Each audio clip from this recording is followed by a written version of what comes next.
नमस्कार मित्रों, मारी चैनल में तमारुं स्वागत है। मित्रों, बांग्लादेश में हिंसक प्रदर्शनना कारणे स्थिति खूब ज नाजुक है।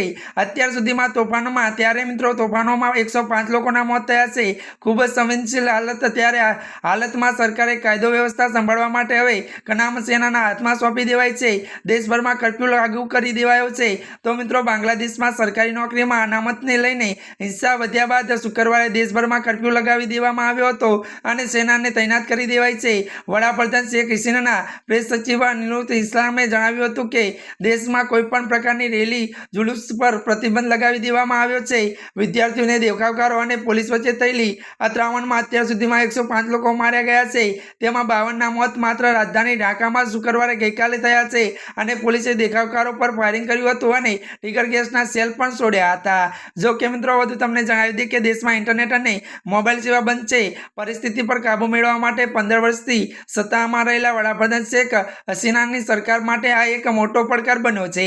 ત્યારે મિત્રો, આજના માટે આટલું જ। અમારી ચેનલમાં નવા હોય તો અમારી ચેનલને મિત્રો લાઈક, શેર અને સબસ્ક્રાઈબ કરી દેજો। ધન્યવાદ।